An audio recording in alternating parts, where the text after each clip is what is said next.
Profesor, ¿está escuchando? Sí, sí, perfectamente. Buenos días.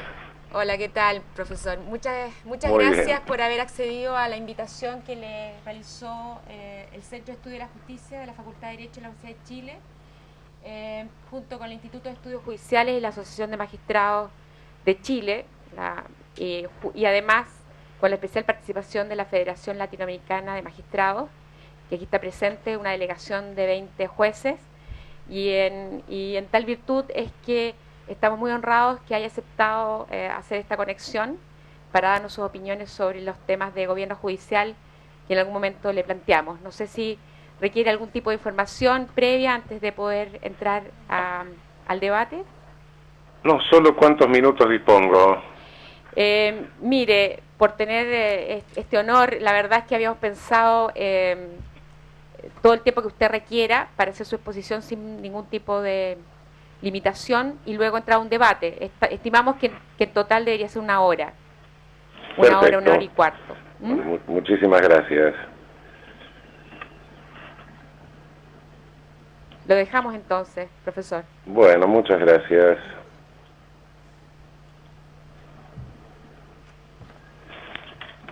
Ante todo, les agradezco muchísimo la posibilidad de conversar con ustedes esta mañana.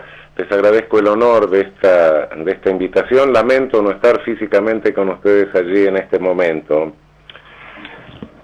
Realmente los temas de gobierno del Poder Judicial son temas que nos preocupan a todos los que tenemos una trayectoria judicial y en general una trayectoria jurídica.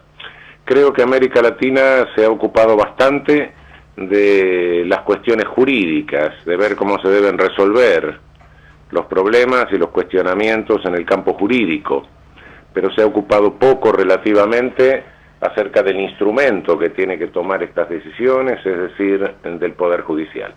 Creo que nos está faltando profundizar una teoría política del Poder Judicial, un derecho político del Poder Judicial. Nos está faltando analizar temas que a veces quizá por narcisismo, quizá por un poco de omnipotencia, no son exclusivos de los juristas. Hablar de una ingeniería institucional es un tema en que tenemos que sentarnos junto con los politólogos. Una ingeniería institucional es un reparto de poder en forma tal que nadie pueda abusar del poder cuando lo ejerce, y por ende es una cuestión que tenemos que compartir y reflexionar juntos con los cientistas políticos. Creo que en este sentido tenemos que ceder un poco el narcisismo propio del jurista y hacer una cuestión más bien interdisciplinaria. Desde el punto de vista de ingeniería institucional, se ha discutido mucho, se discute en América Latina si parlamentarismo, semiparlamentarismo, presidencialismo, etcétera, pero daría la impresión de que el gobierno del Poder Judicial no es una cuestión que esté en discusión. Y quizá por determinados factores que no sea este el momento de analizar, pero sí nos estamos debiendo una amplia discusión a este respecto. La mayor parte, creo, de los poderes judiciales de América Latina son poderes judiciales que surgen de un modo empírico, digamos. No hay una programación previa del Poder Judicial conforme a determinado modelo. De modo que es difícil en América Latina hablar de un modelo de Poder Judicial. Estaba escuchando al colega que intervenía primero, hay una confusión de funciones en la cúpula de los poderes judiciales, por regla general, aunque esto tiende a revertirse en los últimos años en varios países, incluso en el mío, pero esta confusión de funciones es un tanto negativa para el Estado de Derecho. Efectivamente hay Cortes Supremas como la nuestra, la Argentina, donde se confunden funciones de control de constitucionalidad con funciones casatorias, limitadas, introducidas por vía de excepción a comienzos del siglo pasado, pero que se han ido ordinarizando. Y todos sabemos que una cosa es una organización de una corte o de un tribunal que tiene por función el control de constitucionalidad, y otra cosa es la organización de un tribunal o corte de casación que requiere salas, requiere especialización. Sin embargo, por vía de lo que hemos llamado la arbitrariedad, en la Argentina se ha introducido la casación en el orden federal. Hay una limitación de tipo constitucional para resolver esto en este momento, pero estamos pensando seriamente en que esto requiere de alguna manera una solución. Esto nos está llevando a un exceso de resoluciones.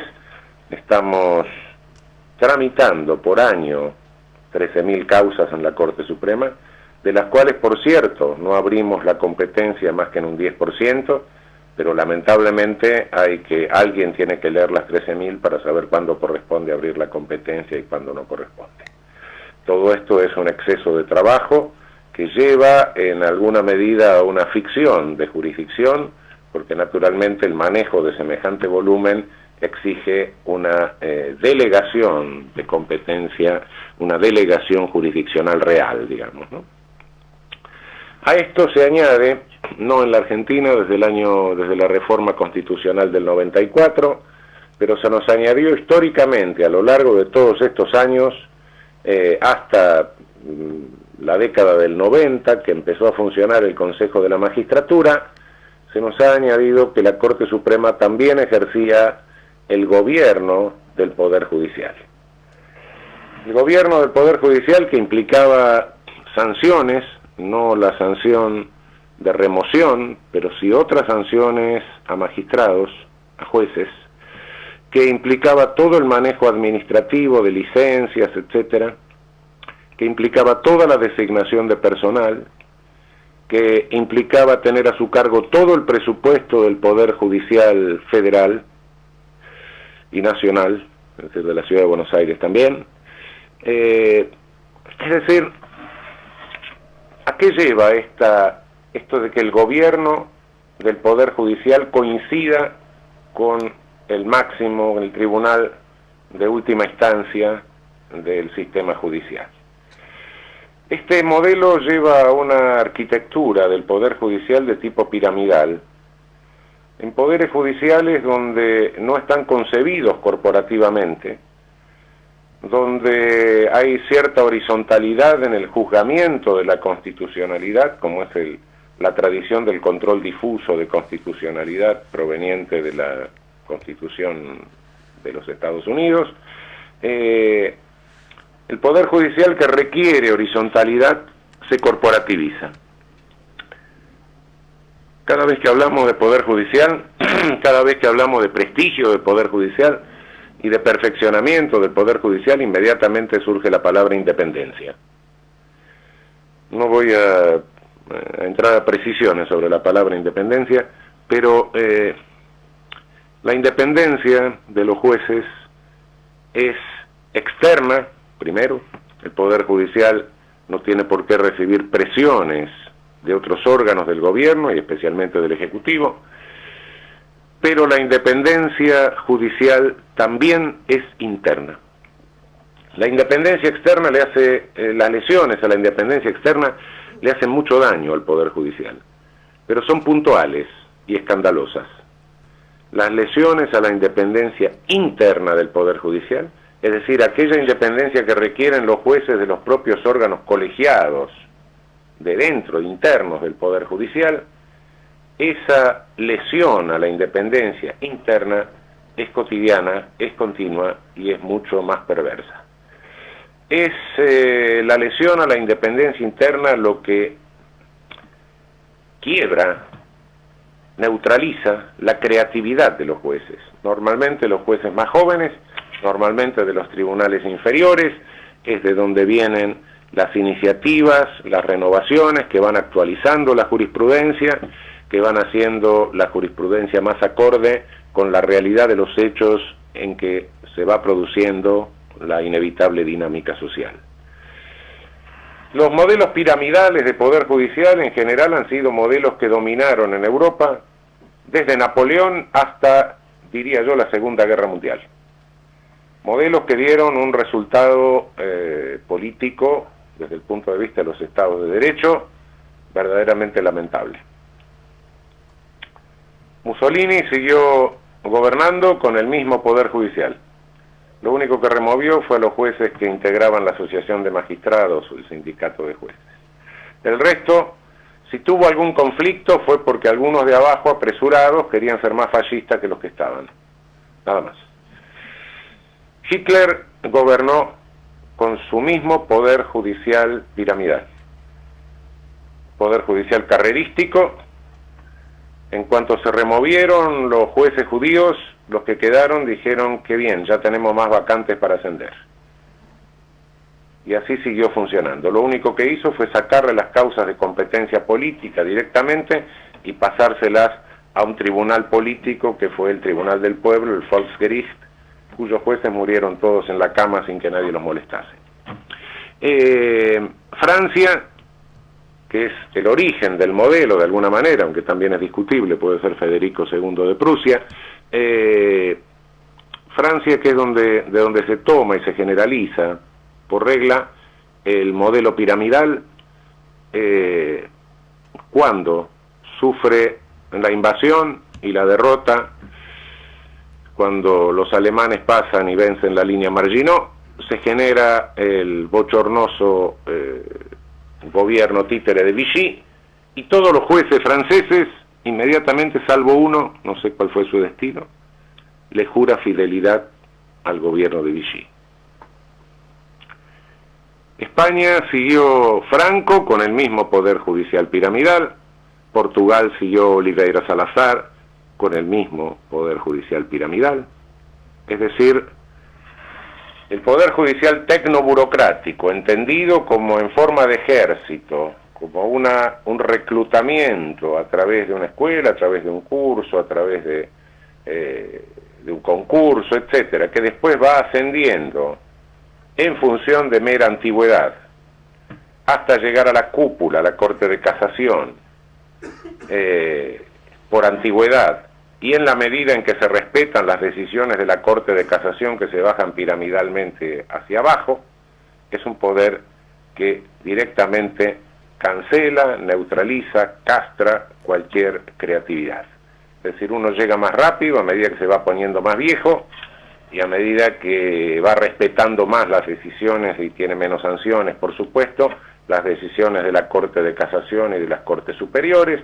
Es decir, cuanto más domesticado está, cuanto menos piensa en innovaciones y cuanto más viejo esté y por ende se le gaste más las neuronas, más rápido llega a la Corte de Casación y en consecuencia es imposible pensar en una renovación ideológica, en una renovación de jurisprudencia, etcétera, en un poder judicial que funciona de esa manera. Es bastante difícil. Conspira realmente contra eso, lo cual en América Latina es grave porque tenemos, en este momento de América Latina, estamos viviendo un momento especialmente positivo dentro del panorama del mundo. No tenemos guerras, no tenemos violencia de muerte, violencia de guerra, sí tenemos violencia de miseria, pero esa violencia de miseria, para superarla, tenemos que aprovechar esta coyuntura para reforzar nuestros mecanismos institucionales, que son los que concederán los espacios para la dinámica social que va a llevar en algún momento a la superación de ese tipo de violencia.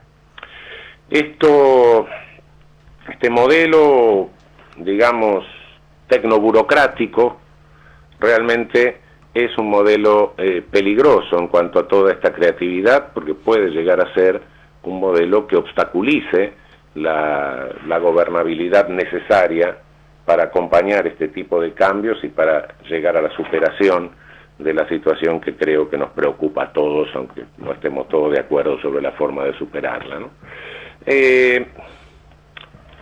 Realmente, frente a estos modelos tecnoburocráticos, se ha abierto en Europa desde la posguerra, primero con la Constitución francesa, en cuyo sistema fracasó, el modelo de gobierno a través del Consejo de la Magistratura.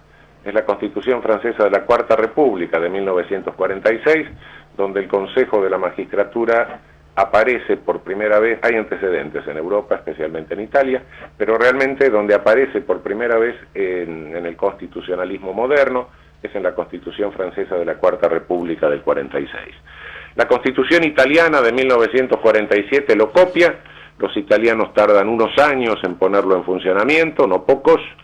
finalmente ponen en funcionamiento el Consejo de la Magistratura, y realmente el resultado que ha dado en Italia creo que es como para que lo observemos desde América Latina. Es un consejo integrado por 10 juristas que son designados por el Parlamento, no son los legisladores, son juristas nombrados por el Parlamento en proporción, más o menos, que lo arreglan entre ellos, a los partidos de representación parlamentaria, y los otros 20 son jueces elegidos por sus pares, por cociente electoral, de modo que no se oculta el panorama ideológico, jueces de derecha, de izquierda, de centro, etcétera. Es decir, ese organismo técnico gobierna el Poder Judicial. En Italia ha llegado a tener un poder importante, controla los concursos para el ingreso a la magistratura, es decir, el ingreso por concurso a la magistratura creo que es clave, directamente creo que es clave, es decir, nombrar a los jueces previo concurso me parece que es elemental, cuando en una democracia se necesita acceder a una función que tiene un requerimiento técnico, se requiere el concurso. Si consideramos que no tiene requerimientos técnicos, sería la elección popular. Si creemos, como me parece obvio, que un juez tiene requerimientos técnicos, la vía idónea democrática es el concurso. ¿Que hay concursos fraudulentos? Sí los hay, también hay elecciones fraudulentas, ¿no? Por eso dejamos el sistema electoral, suprimimos el sistema electoral. Si hay concursos malos, lo que se necesita es mejorar el sistema de concursos. Pero creo que esto es elemental en cualquier sistema. En el Consejo italiano es el Consejo el que organiza esto, es el Consejo el que tiene su jurado de enjuiciamiento, el que convoca, el que acusa ante el jurado de enjuiciamiento para la remoción de los magistrados en caso de inconducta. Se identifica ideológicamente a los integrantes del Consejo y a los jueces, según su filiación a uno u otro grupo dentro de los partidos de jueces. Esto tiene la gran ventaja de terminar con el mito de que los jueces somos asépticos, aideológicos, a todo, es decir, no tenemos ideas, es como si fuésemos unos señores que nos vamos arriba del Himalaya. El juez está más allá de los partidos, el juez es un ser humano que sí, ¿no? Si es un funcionario correcto no lo va a manejar nadie por teléfono, pero esto no significa que cada uno de nosotros no tenga su cosmovisión, su visión del mundo, y por ende que entienda el derecho en forma distinta, y la única garantía de imparcialidad que existe en un poder judicial y en una democracia es el pluralismo, no hay otra. De modo que es un sistema que sí, efectivamente garantiza el pluralismo dentro del Poder Judicial, los debates dentro del Poder Judicial, y eso es lo constructivo. Si miramos el resultado de este Poder Judicial a lo largo de unos cuantos años, no es menor. Han luchado contra un terrorismo importante, el Settembronero, le Brigate Rosse, lo han vencido fundamentalmente por intervención del Poder Judicial, sin necesidad de coartar los derechos de la ciudadanía ni las libertades públicas. Lo han hecho con considerable respeto a las garantías. Han luchado contra la mafia, les han matado gente, han seguido adelante, han seguido con otra gente. Han tenido un rol protagónico en el momento de la peor crisis política de Italia, cuando la finalización de los partidos de la República, el famoso Mani Pulite, prácticamente la continuidad del republicanismo italiano se debió a ese Poder Judicial. Es decir, no son logros menores. Por supuesto, toda obra humana tiene sus defectos, todo es perfectible, tampoco es cuestión de copiar, pero sí es cuestión de mirar y de inspirarse cada vez que tenemos que hacer reformas. Yo creo que es necesario mirar este tipo de modelos, mirar cómo funcionan, no soñar con otros modelos que no son imitables.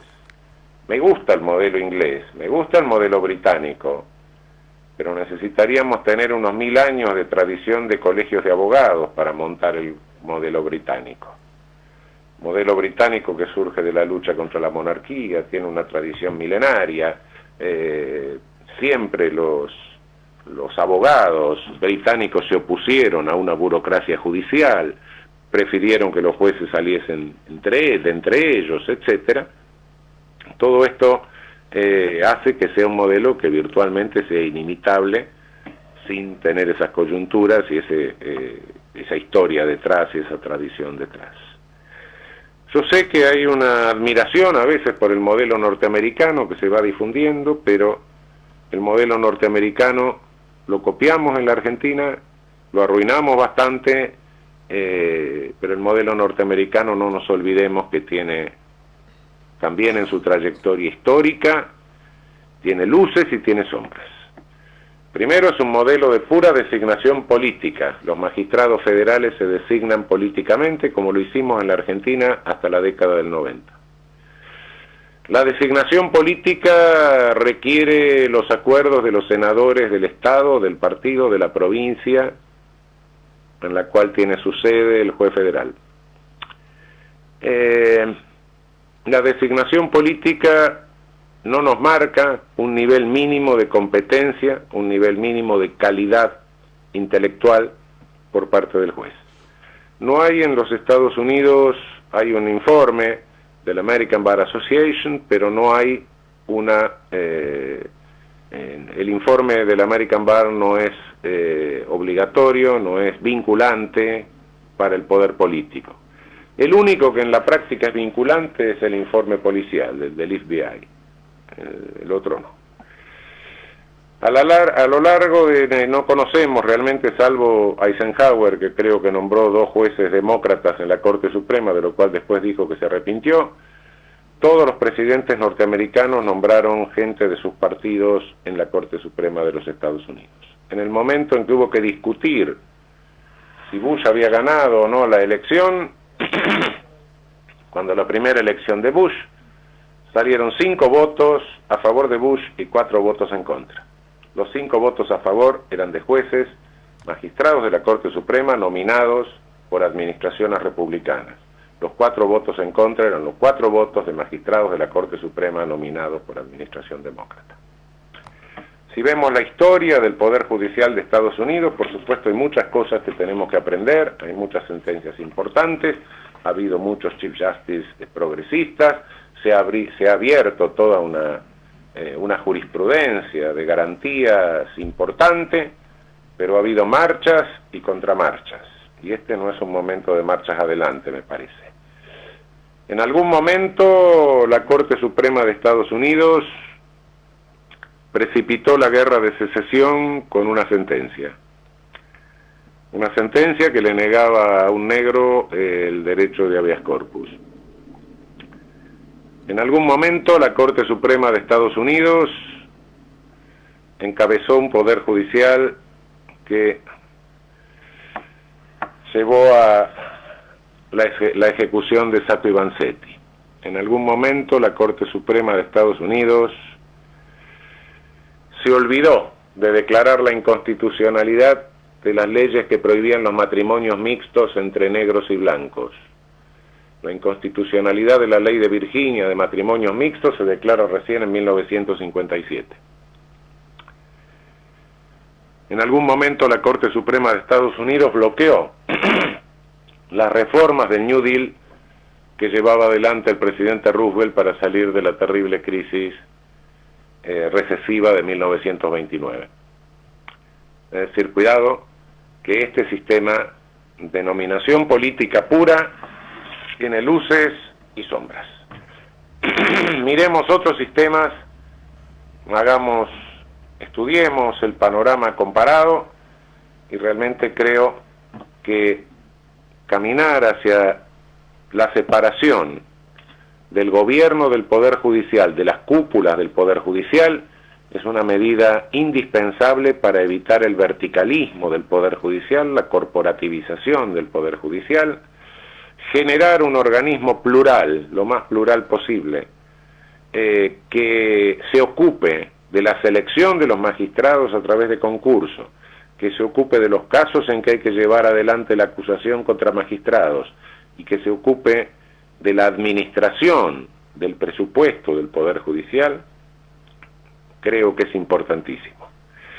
creo que es la garantía de independencia interna que requieren todos los magistrados, todos los jueces, porque no es independencia de una corte, no es independencia de una corporación, es independencia de un poder donde todos los jueces por igual integran el poder. En este sentido, yo creo que es harto sabia la Constitución italiana cuando establece que entre los jueces no hay jerarquías. Entre los jueces hay división de funciones y división de competencias, pero no jerarquías. Y para eso, para garantizar eso, que es la norma básica de la independencia interna, de la independencia de conciencia del magistrado, es indispensable la separación del gobierno del Poder Judicial de la instancia máxima del Poder Judicial. En fin, quedo a disposición de ustedes para seguir conversando sobre esto. Gracias.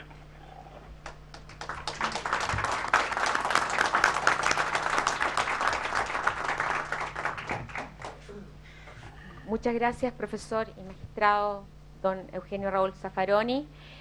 Yo quisiera dar lugar ahora a un debate sobre las palabras realizadas por el profesor Zaffaroni. Si me pueden levantar la mano los que quieran efectuar algún tipo de pregunta. ¿El profesor? ¿Sí? Y se identifica para que el profesor sepa. Buenos días, profesor. Soy Silvia Rosales Bolaño, magistrada del Tribunal de Apelaciones de Nicaragua, Managua, con especialidad en lo penal. Realmente para nosotros es un momento importante en Nicaragua, porque hemos partido realmente de un análisis de la necesidad de la creación de un gobierno diferente a la Corte Suprema. Y en la reciente aprobación de la Ley de Carrera Judicial, nosotros hemos creado precisamente el Consejo de Carrera Judicial, que tiene como función la administración de gobierno, que tiene como función el control, la admisión, el ingreso y la administración del presupuesto. Sin embargo, como todos en nuestros países de Latinoamérica, todo tiene un coto político. Y encontramos una particularidad. El planteamiento de la creación del Consejo es un planteamiento que lo venimos haciendo desde hace más de 20 años. Sin embargo, los partidos políticos estuvieron siempre prestos a ese gobierno, a que se creara, pero que se creara ese gobierno donde ellos tuviesen cuotas de poder. Entonces, no es un consejo realmente de cara a buscar el fortalecimiento institucional y el fortalecimiento de la República, sino un gobierno donde ellos pudiesen tener incidencia, donde pudiese realmente tener la injerencia externa, la injerencia del poder económico, la injerencia del poder político, a diferencia de lo que realmente nos habíamos estado planteando a lo interno del Poder Judicial. En Nicaragua logramos un paso con la Ley de Carrera Judicial. Sin embargo, no creemos que va a ser también la panacea, que va a venir a resolver la problemática que tenemos a nivel de Nicaragua y la constante decisión de los poderes políticos y del poder económico y del gobierno en este momento de venir a incidir en lo que es el Poder Judicial. Estamos realmente en un proceso de creación. El Consejo está funcionando, apenas tendrá unos meses de nacido con la Ley de Carrera Judicial, pero ¿qué es lo que nosotros hemos visto? La respuesta inmediata. ¿Quién le da al Poder Judicial el dinero para su presupuesto? El Ministerio de Hacienda y Economía hace los desembolsos como de gota a gota, de tal manera que si no te ahogo como Poder Judicial, no te ahogo porque no tengo la injerencia y la posibilidad de tener injerencia en vos, yo te ahogo de otra manera y te ahogo desde el punto de vista económico. Gracias, y yo creo que realmente nosotros estamos por esa línea, queremos que haya una separación, pero que además sea realmente independiente y que no sea el espacio para que se crea una independencia externa. Profesor, le propongo que se hagan preguntas. Le voy a pedir a los que están aquí presentes que sean breves para aprovechar el tiempo y que todos puedan plantear sus opiniones. Así que le voy a dar el paso. ¿Hay algún otro? A ver, lo que sí, les repito, identifíquense para que el profesor sepa de qué país son. Soy Luis Fernando Roy, de la República del Paraguay. Soy juez de segunda instancia, Tribunal de Apelación. La pregunta es, ¿cómo hacer que el componente altamente político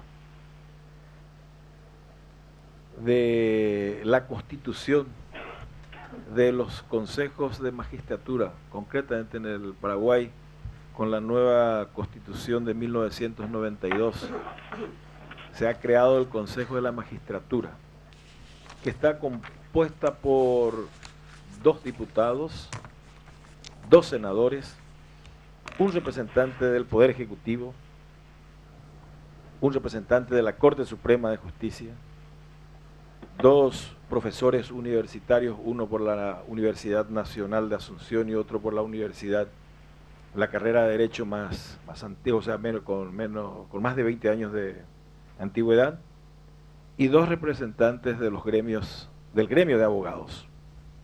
Conforme a esa Constitución, cuando menos, tenemos 7 políticos. Y si a eso le agregamos que los profesores universitarios también altamente politizados, resulta de que le vamos a dejar solamente como no político al representante de la Corte Suprema de Justicia, que dicho sea de paso también proviene de una designación exclusivamente política. Con un componente tan acentuadamente político, es posible, o más bien no es posible, tener una magistratura independiente. Entonces, con una conformación que ya de origen viene perversa, no podemos tener una.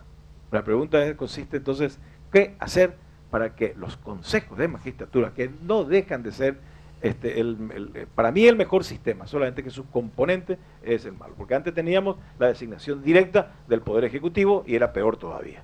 Gracias.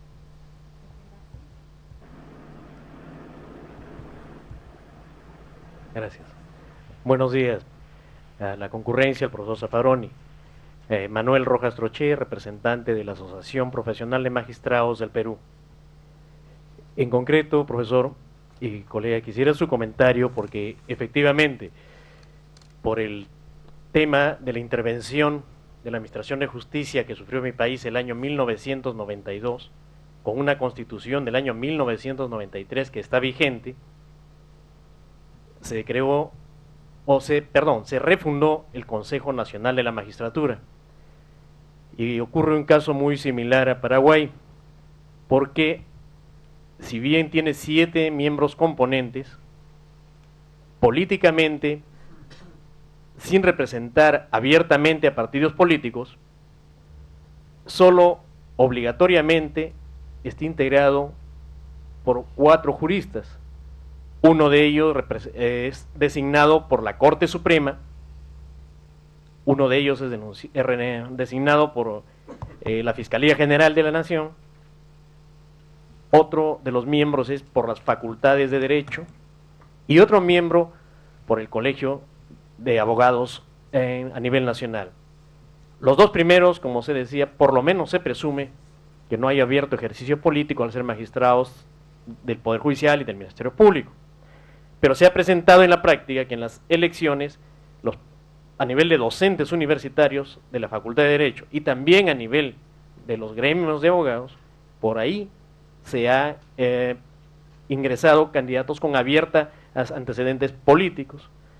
Y lo peor para nosotros, porque en la experiencia los otros 3 miembros no son juristas, necesariamente. 2 de ellos son miembros de otras profesiones no jurídicas, elegidos entre los profesionales liberales. Actualmente existe un biólogo y un médico, respetuosamente, que evalúan el ingreso y el nombramiento de los magistrados, inclusive con preguntas de índole jurídico, porque es un jurado. Y el tercer miembro puede ser jurista, ¿cómo no?, porque es un representante de los rectores de las universidades, que puede recaer en cualquier profesional. Tan es así que el año pasado hemos tenido un periodo con un presidente del Consejo de la Magistratura, que era ingeniero civil respetuosamente, pero en las evaluaciones ha habido el problema de que para el ingreso, porque solo tienen facultades de nombramiento y de remoción, se ha presentado el tema de la politización. La asociación, como ente gremial que estuvo al frente mucho tiempo frente a la intervención judicial, también se ha visto pues afectada. ¿Por qué? Porque al haber una evaluación posterior, el pronunciamiento, la defensa del magistrado acarrea presiones de un ente que aparentemente es autónomo, pero que al no tener más facultades, presiona. Y para concluir, solo antes de escuchar su opinión, mencionarle que se ha dado también otra situación sui generis. Este año se han nombrado cerca de 60 magistrados en propiedad o titulares, pero que están percibiendo la mitad de los ingresos porque el sueldo, la remuneración, lo fija el Poder Ejecutivo, y como se ha acabado el dinero presupuestal, se está recortando el derecho. Gracias.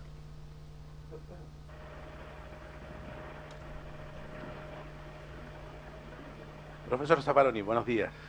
Nosotros nos conocimos en Temuco cuando usted visitó la universidad de allá, local. Profesor Zaffaroni, le quisiera preguntar si usted pudiera desarrollar el concepto de que los consejos de la magistratura, el problema de los consejos de la magistratura, su entronizamiento en las constituciones y el concepto de la política, que ha sido básicamente el principal ataque que se ha hecho normalmente en nuestro medio, en Chile. Perdón, no me identifiqué, soy juez del Tribunal Oral en lo Penal de Santiago, en este minuto, presidente del Comité de Jueces de dicho tribunal. Ese es el principal ataque u oposición que nosotros hemos apreciado desde el punto de vista de nuestras actividades gremiales hacia la renovación judicial, ¿no? Ha sido muy fuerte en nuestro medio porque es muy centralizado también el manejo de los conceptos y de la ideología en esta cuestión.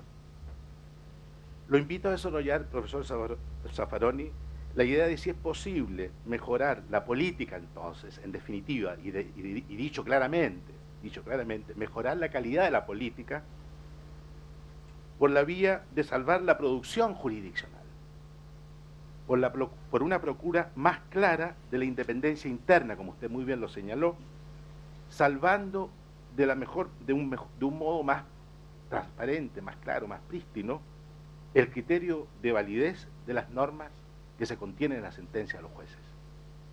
Eso básicamente, profesor. Profesor, le cuento que quedan 2 nada más, ¿eh? Espero que esto no sea una sobrecarga, pero prefiero hacer esta ronda, ¿qué le parece? Con gusto, sí. 2 más, nada más. Raúl Olmos de Panamá, juez de circuito penal. Mis saludos atentos al profesor Zaffaroni. Voy a ser preciso. Solo que me precise cuáles son las ventajas y desventajas de que la Corte Suprema concentre las atribuciones jurisdiccionales y administrativas como órgano de gobierno de los jueces. Porque ahorita en mi país se están dando transformaciones profundas e integrales del sistema de justicia, y veo que no se está adentrando al aspecto de quién va entonces a encargarse de la situación del gobierno de los jueces. Y quisiera pues conocer su experiencia o que nos transmitiera su conocimiento de la ventaja o no de que esto se mantenga así, o en su lugar sea mejor un consejo de la magistratura, como sucede en otros países de Latinoamérica, donde he escuchado a algunos colegas que en alguna forma no es ventajoso, pero me gustaría pues saber qué opinión tiene usted sobre esto.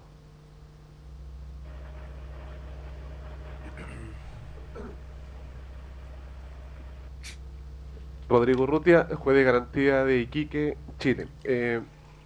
Respecto a lo que usted señalaba, parece ser que este modelo piramidal, o sea, ciertamente se identifica con una falta de independencia interna, y a la vez, escuchando a los colegas, parece ser que el único modelo alternativo en este momento en América Latina es la creación de consejos nacionales de magistratura que se identifican con una falta de independencia externa. Entonces mi pregunta concreta es, frente a esta situación, ¿existe algún tipo de modelo que pudiéramos definir como ideal al contexto latinoamericano, o bien depende este modelo alternativo que son necesarios en nuestros países de las particularidades sociopolíticas, culturales de cada uno de ellos? Gracias.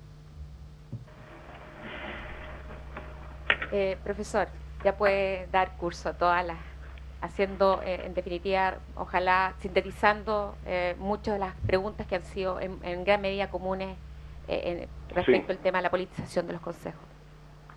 ¿Cómo no? En rigor, prácticamente todas las preguntas están casi coincidiendo en algo que en la exposición por razones de brevedad omití. Cuando hablé de Consejo de la Magistratura, hablé de un Consejo de la Magistratura modelo italiano. Es decir, 10 juristas nombrados por el Parlamento y 20 consejeros electos por sus colegas jueces, un voto cada juez, cualquiera sea la competencia de casación, de apelación, de primera instancia. Ese fue el modelo que funcionó en Italia. Ese modelo se copió en España, pero en algún momento alguien dijo: los jueces que vienen del franquismo son demasiado franquistas, entonces vamos a declarar inimputables a los jueces, porque los inimputables son los únicos que no pueden elegir sus representantes, ¿no? Entonces, los jueces que integran el Consejo, en la famosa enmienda Baudrés, los jueces que integran el Consejo en España, en lugar de ser designados por sus colegas, son electos por el propio Parlamento. Entonces el PSOE nombra uno, el PP nombra otro, el PSOE uno, el PP otro. Naturalmente esto es una patología del Congreso, del Consejo. Si yo pongo en un país que tiene que haber un poder ejecutivo y un poder legislativo, el poder legislativo integrado por una Cámara de Diputados, y a renglón seguido resulta que los diputados los elige el Poder Ejecutivo, bueno, naturalmente que no estoy teniendo un sistema independiente. Bueno, más o menos lo mismo pasa con el Consejo de la Magistratura. Se transfiere a América Latina el Consejo de la Magistratura y se provoca la perversión de la cual hablan prácticamente todos los colegas que han intervenido. Es decir, no sé si hay algún colega del Uruguay que podría ratificar lo que digo, pero creo que la primera introducción perversa del Consejo de la Magistratura en América Latina, y que desprestigia el propio nombre de Consejo de la Magistratura, la hizo la dictadura uruguaya, que armó un Consejo de la Magistratura para poner en dependencia al Poder Judicial del Ministerio de Justicia. Por supuesto, estas son patologías institucionales. ¿Cuál es el sistema o cómo lo tenemos que pensar? No hay un modelo ideal, pero sí hay modelos que dentro de la ingeniería institucional permiten armar un Consejo de la Magistratura más o menos equilibrado. Creo que partiendo del modelo italiano podemos perfeccionarlo, es decir, primero, no niego que el Parlamento, la representación popular, tiene que tener una cuota de representación en el Consejo de la Magistratura, pero no los diputados y los senadores, sino que manden los juristas de sus partidos al Consejo de la Magistratura, en una proporción. En Italia es 1/3, los 2/3 son jueces. Bueno, pensemos en ese tipo de organización.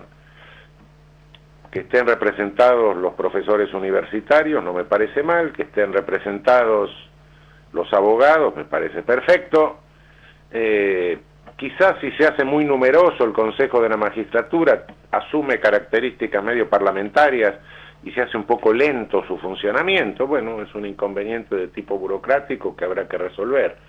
Pero un Consejo de la Magistratura no puede ser algo que esté manejado por el partido dominante o por el Poder Ejecutivo, sentándose con la cúpula del Poder Judicial. No, eso es lo mismo que siempre, eso es más de lo mismo. No es eso un Consejo de la Magistratura, eso es una perversión del Consejo de la Magistratura. Es crear un órgano de injerencia directamente política en el Poder Judicial.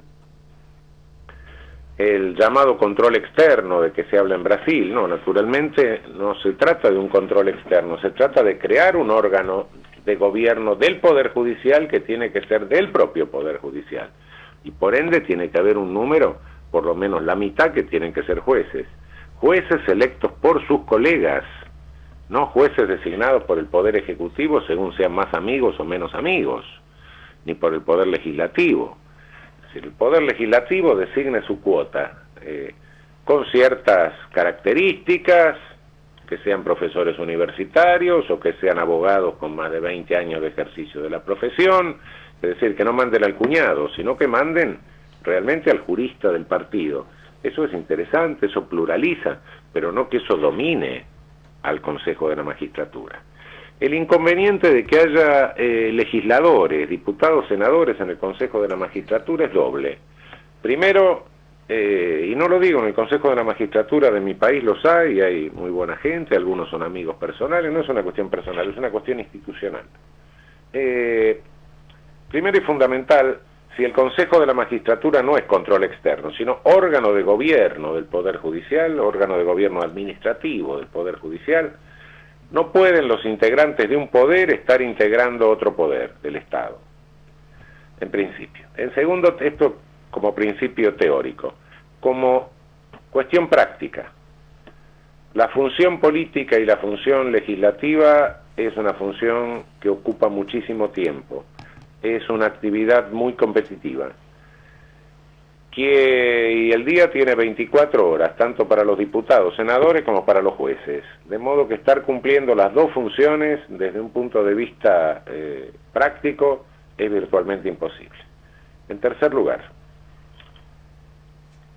una de las condiciones básicas que tiene que tener un buen legislador, un buen diputado, un buen senador, es saber negociar políticamente. Si no se negocia en un parlamento, no se obtiene mayoría y no sale ninguna ley. De modo que una de las cualidades es ser un buen negociador. Sentarse con el opositor, con el de la otra bancada, etcétera, negociar los proyectos, discutirlos, combinar, ponerse de acuerdo. Esto que en un parlamento es una virtud, en un ámbito de Consejo de la Magistratura me parece un grave defecto, porque no es un organismo legislativo, es un organismo ejecutivo de administración. ¿Qué se va a negociar? ¿Qué se puede negociar en un Consejo de la Magistratura? No es el caso del Parlamento, donde hay que pulir asperezas para conseguir mayorías y para que se sancionen las leyes. No. Es un órgano de gestión. En consecuencia, toda negociación ahí se convierte en un vicio. Es decir, lo que es virtud en la práctica parlamentaria deviene un vicio en el Consejo de la Magistratura.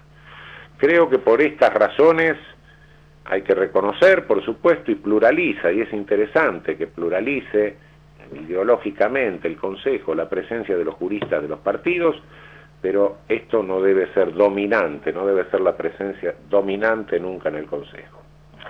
En cuanto a la intervención de la política en el Poder Judicial, aquí creo que hay que hacer unas distinciones netas. El Poder Judicial es un poder político del Estado. Si es un poder del Estado no puede dejar de ser político, ejerce poder. Es uno de los tres poderes del Estado, ejerce el gobierno de la polis, participa del gobierno de la polis. Cada sentencia es un acto de gobierno. En el sentido de gobierno de la polis, cada sentencia es un acto político. Politizar el Poder Judicial es sano. Partidizar el Poder Judicial es terrible. El Poder Judicial tiene que tener conciencia de que está participando del gobierno del Estado, que cada decisión que tome es un acto de gobierno que tiene su importancia en un contexto social determinado y en un momento histórico determinado. Eso es politizar, concientizar a los jueces, estén en contacto con la realidad social, política, económica, con el momento coyuntural que viven sus respectivas sociedades. Esto es una cosa para lo cual la mayor garantía es el pluralismo ideológico, las distintas perspectivas, los debates. En esto yo creo que no tenemos que tenerle miedo. Lo que sí tenemos que tener miedo es a la injerencia que partidice el Poder Judicial. Eso es otra cosa. No confundamos politización con el sentido de realismo en las decisiones con partidización, que es una cosa distinta y que es un vicio, ¿no? La partidización es un vicio terrible y es una injerencia externa. La politización es una virtud que tenemos que tener en nuestras sentencias, no equivocarnos en cuanto a la relación con una sociedad de la cual también somos parte, en la cual participamos, a la cual no podemos ser ajenos, ¿no? Creo que esta es la clave, ¿no? En cuanto a lo que preguntaba el colega de Panamá sobre ventajas y desventajas, bueno, las desventajas que tiene la acumulación de administración en la Corte Suprema es, como lo dije hace un rato, la verticalización, la corporativización del Poder Judicial. Está bien que es una dependencia de tipo administrativo, pero seguimos siendo independientes en lo jurisdiccional.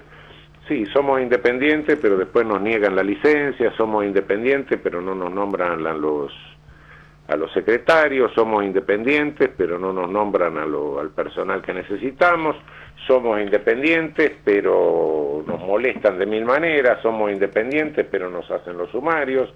Yo creo que una Corte Suprema no está dedicada a comprar ascensores, a cambiar las bombillos de luz, ni a sancionar a sus colegas.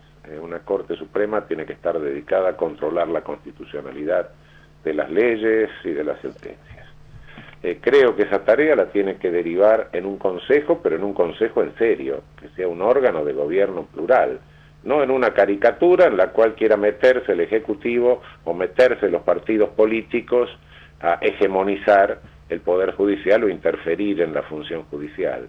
No se trata de ningún control externo, se trata de crear un órgano plural de gobierno dentro del Poder Judicial, que el Consejo de la Magistratura integre como gobierno administrativo el Poder Judicial, y para eso, naturalmente, no puede caerse en la perversidad de generar un órgano donde se meta el Poder Ejecutivo a gobernar el Poder Judicial, o quiera meterse el Poder Ejecutivo a gobernar el Poder Judicial. En cuanto al retaseo de fondos, en cuanto a los presupuestos, tenemos que pelear porque en las constituciones se nos asigne un porcentaje del presupuesto.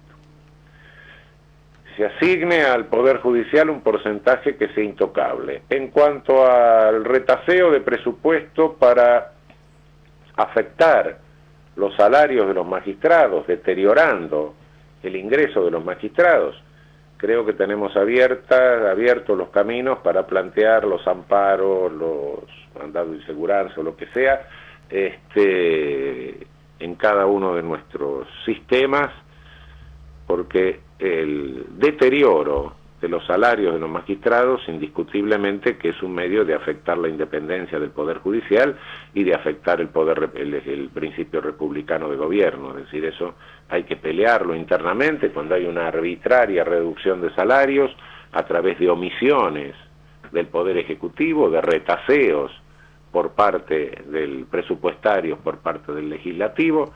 Creo que tenemos la solución por vía con jueces o por la vía que fuese, dentro de nuestros propios sistemas jurídicos, ¿no? Bueno, a ver, hay un par de preguntas más. ¿Tiene tiempo y disponibilidad, profesor? ¿Profesor? ¿Me escucha? Sí, perfectamente. Sí. Tenemos un par de preguntas más. ¿Tiene disponibilidad y tiempo? Sí. Cómo no. A ver, voy a dar la palabra a don Haroldo Brito, ministro de la Corte de Apelaciones de Santiago y presidente del Instituto de Estudios Judiciales, que quería hacer una pregunta.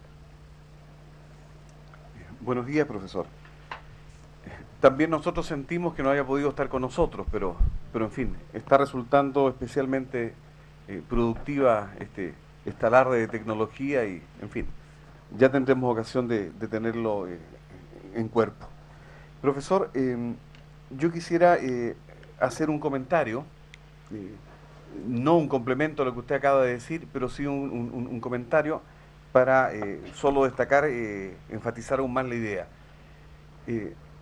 Frente al temor de la politización de las judicaturas, yo creo que lo que se hace es sencillamente ocultar una realidad. Hay un velo que cubre el rostro de los jueces y los jueces tienen pensamiento político. De tal suerte que ese verdadero chantaje acerca de la politización no es más que eso. Yo creo que en definitiva afecta ocultar la realidad, desde luego siempre, pero en lo que dice relación con la justicia, las consecuencias son mucho más graves. Si los jueces no expresan sus fundamentos, si los jueces no reconocemos la función política que desarrollamos en cada una de nuestras sociedades, los elementos políticos que están incidiendo, porque la realidad subsiste, nos coloca en este velo en la situación de no poder controlar las actuaciones políticas de los jueces que quedan ocultas. De tal suerte que yo creo que dentro de nuestras judicaturas lo importante es sacar el velo del rostro de los jueces, porque no hay necesidad de ocultarlo y porque, en fin, encontraremos seguramente, no lo dudo, seguramente encontraremos una disposición claramente democrática y como sociedad tendremos la posibilidad de observar cuáles son los manejos que desde esta perspectiva están realizando los jueces. Ocultar es dar la posibilidad de que la ciudadanía no controle las actuaciones políticas al interior de las cúpulas, sobre todo de las judicaturas. Me parece una cuestión que resulta ser básica. Ese era el comentario, pero también me interesa que nos sirvamos de su experiencia académica como jurista fundamentalmente. El Estado de Derecho democrático es una aspiración permanente, es una construcción diaria. Y eso también es consecuencia de la formación y la capacitación de los jueces. Yo quisiera que usted algo nos indicara por dónde deben ir los esfuerzos, que es un esfuerzo de gobierno judicial, por dónde deberían ir los esfuerzos para dar una formación y una capacitación directamente orientada al Estado de Derecho. Es tiempo donde ganan mucha fuerza las ideas de dar destrezas supuestamente profesionales a los jueces. Se enfatiza en entregar ese tipo de capacitaciones. Son muy importantes, claro, pero se olvida la capacitación integral, la capacitación básica que deben tener los jueces desde esta perspectiva en la que usted nos conversa de la función política que desarrollamos. Por eso yo me atrevo a preguntarle que nos indique, nos oriente acerca de qué temas académicos debemos ocuparnos los jueces para alcanzar esta finalidad. Gracias, profesor. ¿Hay alguna otra pregunta? Ya, lo que pasa es que me voy a tomar la libertad de hacer la última pregunta antes de cerrar, porque tenemos que cancelar la transmisión pronto. Profesor, usted ha escrito un libro que ha servido para ilustrar en gran medida la problemática judicial, que ha sido muy utilizado, por lo menos en esta facultad, para mostrar la relación entre estructura y organización judicial y independencia y profesionalismo de los jueces. Señaló que lo óptimo sería un poder judicial estructurado horizontalmente, porque evidentemente la estructura jerárquica, absolutamente vertical, lo que hace es disciplinar a los jueces en una determinada cultura que evidentemente no permite esta independencia interna.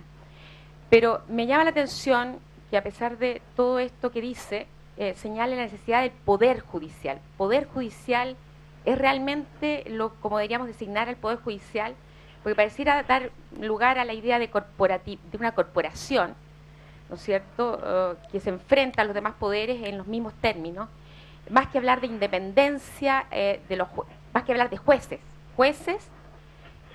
poder de los jueces, en que lo que importa realmente es su independencia interna, o sea, su independencia interna y su independencia personal frente a los demás poderes del Estado. Por eso es que me llama la atención que haya una preocupación suya, por ejemplo, de garantizar una autonomía financiera del Poder Judicial, cuando estos temas están más bien relacionados con toda la cuestión administrativa, que ya, según su opinión, no debería pertenecer al Poder Judicial ni a los jueces, sino a una corporación diferente. ¿Debería seguir existiendo la idea de Poder Judicial desde un punto de vista del sistema político? Esa es mi pregunta muy derecha. ¿O simplemente hablar de jueces individuales cuya única función legítima en un Estado de Derecho es resolver los conflictos que se le plantea a su conocimiento con total sujeción a la ley y a la Constitución? Esa es mi pregunta. Y con eso terminamos las preguntas. Bueno, magnífico. En cuanto al problema de la politización, indiscutiblemente existe una fábula. Normalmente se mencionan jueces que se han muerto hace muchos años y que entonces no los hemos conocido. Entonces dice aquellos, y existe la fábula de que el juez tiene que ser alguien que esté por encima de los conflictos, por fuera de la sociedad, que es un sujeto apolítico, que es un sujeto aideológico, que por poco es un sujeto asexuado, está más allá de todos los mortales, es una mezcla rara de Superman con Übermensch, y esto no existe. Un juez es una persona normal, un ciudadano, que participa de los conflictos de su sociedad, y que suponemos que tiene una cosmovisión y que tiene una ideología y que tiene un sistema de ideas para comprender la realidad, y si no lo tiene es lamentable, realmente es penoso. Creo que en ese caso sería casi patológico. Es decir, esta fábula, sí, efectivamente hay que terminarla, y en este sentido creo que el sinceramiento político, insisto, si la función que tiene que desempeñar, la función jurisdiccional, requiere neutralidad, la única imparcialidad, me vuelvo a aquella vieja cosa de Francesco Carnelutti, ¿no? ¿Cómo puedo ser imparcial si soy parte? Sí, efectivamente, la única garantía de imparcialidad en una democracia es el pluralismo. Y el pluralismo requiere que conozcamos las ideologías y que nadie tenga temor de expresarla, que se hagan manifiestas. Si se logra un consejo de la magistratura donde el ingreso al consejo, a la magistratura sea por concurso, donde los ascensos sean por concurso, donde el consejo sea plural, no esté dependiendo de tal o de cual partido político, bueno, pues, ¿qué importa que conozcamos incluso hasta la afiliación partidista de un juez? Si ese partido no lo va a nombrar, ese partido no lo va a poder promover, ese partido no lo va a poder remover. Y esta es la clave conforme a la cual hay fenómenos que nosotros no entendemos, como es la excedencia, tanto en España como en Italia. Un señor pide licencia como juez y se presenta como candidato a diputado, como diputado extrapartidario en una lista de un determinado partido, cumple su mandato y vuelve al Poder Judicial. Entonces uno dice, bueno, ¿cómo es esto? Sí, esto es así, es así porque en un sistema de consejo donde opere de esta manera no tenemos que temerle la identificación política e incluso partidista de determinado magistrado. De cualquier manera está integrando un poder judicial con otros magistrados, donde hay pluralismo, donde cualquier desviación que haga va a ser corregida por organismos plurales, donde también tendrá sus opositores adentro, etcétera. Es decir, esto es un fenómeno que para nosotros nos resulta extraño, porque somos extraños a un sistema que opere en estas condiciones y donde estamos permanentemente prevenidos frente a la injerencia partidista dentro del Poder Judicial, dentro de los nombramientos, de las promociones y de las remociones que se operen dentro del Poder Judicial. Efectivamente, yo creo que no solo se trata de que el público pueda controlar ideológicamente a sus jueces, sino que pueda haber un control interno y un debate interno, y no solo de las cúpulas, sino de todo el Poder Judicial. En este sentido, creo que una escuela de la magistratura, una escuela judicial, no tendría que repetir conceptos jurídicos. Para enseñar el derecho estamos en las facultades de derecho. Si de alguna manera hay que llevarle, puede ser que una escuela de la magistratura contribuya a través de esta tecnología a llevar actualizaciones de derecho a todos los ámbitos del país. Nuestros países son extensos, es muy difícil el acceso a veces, no se le puede exigir a un magistrado un desplazamiento continuo a otra ciudad donde haya un centro universitario, pero hoy tenemos los medios para hacer eso, puede ser una actualización. Pero ¿qué es lo que tendría que enseñar una escuela de la magistratura? Yo creo que básicamente una escuela de la magistratura tiene que enseñar las cosas que son específicas del Poder Judicial, es decir, bueno, administrar la dirección de personal, ese tipo de cosas que un juez tiene que tener a cargo, va a tener personal a su cargo, los reglamentos del Poder Judicial, esas cosas.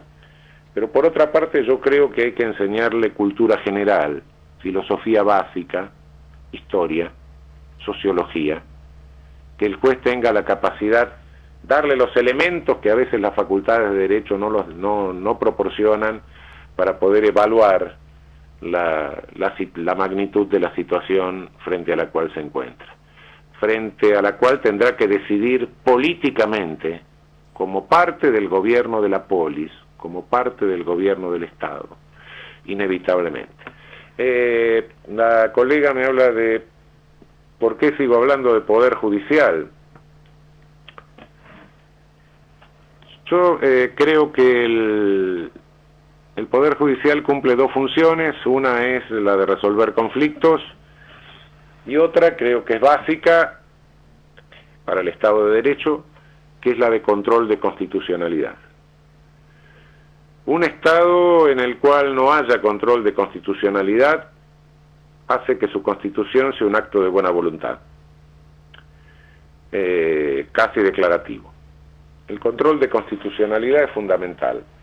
Y yo soy partidario de sostener, de mantener el control difuso de constitucionalidad, sin perjuicio de que creo que se le puede sumar un control centralizado de constitucionalidad, un control centralizado que haga caer la vigencia de la ley, el modelo austríaco, pero mantener el modelo norteamericano. Y hoy en América Latina son varios los países que combinan ambos controles, el difuso con el centralizado.